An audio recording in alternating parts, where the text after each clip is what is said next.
विभाग बी, नीचे दिए गए प्रश्न 17 से 24 के एक वाक्य में उत्तर लिखें। प्रत्येक के 1 अंक। 8 प्रश्न आएंगे 8 नंबर के। अकाउंट भाग 1 पार्ट 4। पहला है रोमनामचा अर्थात क्या। उत्तर है रोमनामचा अर्थात धंधा के दैनिक व्यवहारों का लेखा करना। दूसरा है संयुक्त प्रविष्टि कब लिखी जाती है।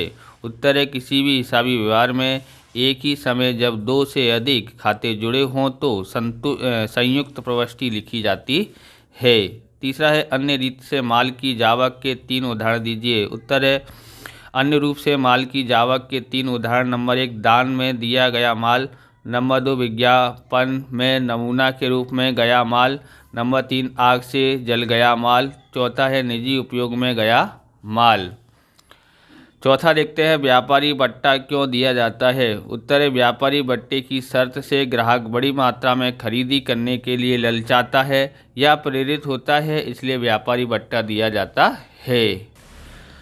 पांचवा है कसर किसे कहते हैं। उत्तर है कई बार व्यापारी लेना या देना के निपटारे के समय हिसाब चुकता करने के लिए अमुक रकम कम लेकर या देकर लेना या देना का निपटारा करते हैं। जितनी रकम कम ली या कम दी उसे कसर या छूट कहते हैं। अकाउंट भाग 1 पार्ट 5। पहला है आर्थिक हिसाबी पद्धति का महत्व का उद्देश्य क्या है। उत्तर है आर्थिक हिसाबी पद्धति का महत्व का उद्देश्य आर्थिक हिसाब तैयार करना है। दूसरा है कंपनी के स्वरूप में व्यापार और लाभ हानि खाता के स्थान पर क्या तैयार किया जाता है। उत्तर है कंपनी के स्वरूप में व्यापार खाता और लाभ हानि खाता के स्थान पर आवक का पत्रक तैयार किया जाता है। तीसरा है दोहरा लेखा प्रणाली के अनुसार ऊपर के दोनों अंगों का योग हमेशा कैसा होता है। उत्तर है दोहरा लेखा प्रणाली के अनुसार ऊपर के दोनों अंगों का योग हमेशा समान होता है। चौथा हिसाबी पद्धति की भाषा में पक्की तलपट के अंग किस नाम से पहचाने जाते हैं। उत्तर है पहला है पूंजी और दायित्व, दूसरा है संपत्ति। ये 2 अंग से पहचाने जाते हैं। पांचवा है दोहरा लेखा प्रणाली के अनुसार पक्की तलपट के अंग बताओ। उत्तर है पूंजी दायित्व पक्ष, दूसरा है संपत्ति लेना पक्ष। अकाउंट भाग 1 पार्ट 9। पहला है सर्वर खाता अर्थात क्या। उत्तर है जब किसी खाते में योग करते समय दोनों पक्षों का योग एक समान आए तब उसकी कोई भी बाकी नहीं मिलेगी, इसलिए ऐसे खाते को सर्वर खाता कहते हैं। दूसरा है खाता बही नामा की कैसी बही है। उत्तर है खाता बही नामा की मुख्य बही अथवा तो प्रधान लेखा बही है। आप इस प्रकार के वीडियो देखना चाहते हैं तो डिस्क्रिप्शन में आपको प्लेलिस्ट की लिंक मिल जाएगी, जिसमें आपको अकाउंट और स्टेट के अलग अलग चैप्टरों की वीडियो की प्लेलिस्ट की लिंक मिल जाएगी, वहां से आप देख सकते हैं। चैनल पर नए हैं तो चैनल को सब्सक्राइब कर लेना, क्योंकि हम इस प्रकार के वीडियो आपके लिए बनाते रहते हैं। लाइक करने के बाद अगर आपको हाइप का बटन दिखाई देता है तो आप हाइप भी कर दीजिए, क्योंकि आपकी तरफ से हमको कुछ पॉइंट मिलते हैं जिससे हमको मोटिवेशन मिलता है। तीसरा देखते हैं तो लाइक शेयर कमेंट दबा के कर दीजिए। रोकड़ खाता की कौन सी बाकी होती है, इसलिए किस लिए। उत्तर है रोकड़ खाता की हमेशा उधार बाकी होती है। रोकड़ की आवक से जावक अधिक हो सकती है, इसलिए उधार बाकी ही होती है। चौथा है खाता की बाकी अर्थात क्या। उत्तर है खाता के निष्कर्ष के लिए किसी भी खाते की उधार पक्षों की रकमों और जमा पक्ष की रकम का अंतर ज्ञात किया जाता है, उसे उस खाते की बाकी कहते हैं। पांचवा है बनी हुई स्वरूप की खाता बही किस लिए व्यापारी अधिक पसंद करते हैं। उत्तर है बनी हुई स्वरूप की खाता बही कम खर्चीली और रखने की दृष्टि से सरल होती है, इसलिए बनी हुई स्वरूप की खाता बही व्यापारी अधिक पसंद करते हैं। पार्ट 3 है, अकाउंट भाग 1 है और 2 है पहला है अनामत के प्रकार। तो अनामत के 2 प्रकार हैं, राजस्व अनामत, पूंजी अनामत। राजस्व अनामत में 3 है, सामान्य अनामत, विशिष्ट अनामत और गुप्त अनामत। फिर देखते हैं अनामत फंड अर्थात क्या। उत्तर है सामान्य अनामत की राशि का उपयोग सामान्य अनामत राशि का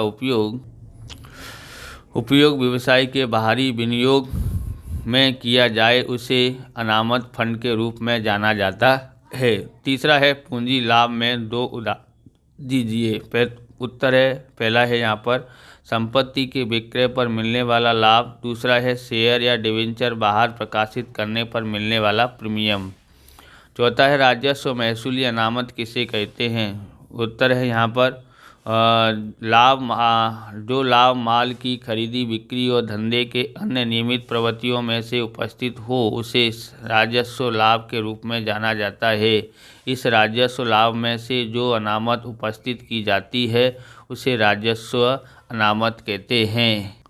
अगला देखते हैं पूंजी अनामत किसे कहते हैं। उत्तर है जो अनामत पूंजी लाभ में से उपस्थित किया जाए और जिसका उपयोग सामान्यतः डिविडेंड बांटने के लिए न कर सके ऐसी अनामत को पूंजी अनामत कहते हैं।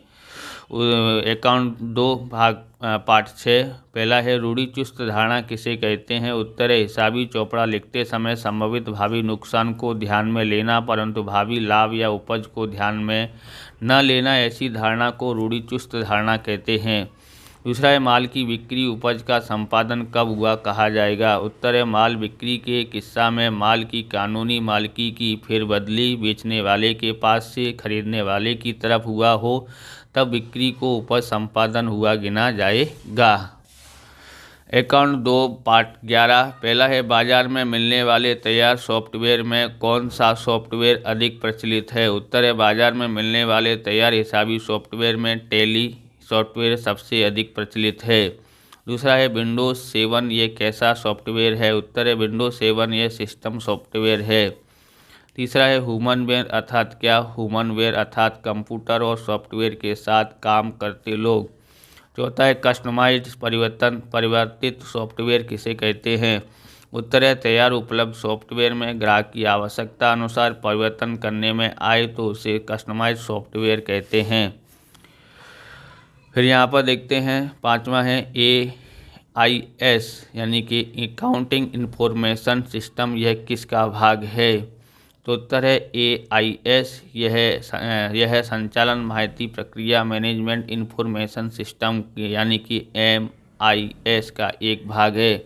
आप ये पेन खरीदना चाहते हैं, शानदार पेन है और वह इंजी क्लिक पेन है जो कि काफ़ी शानदार है, लिखने में राइटिंग में बहुत अच्छी आती है राइटिंग इससे।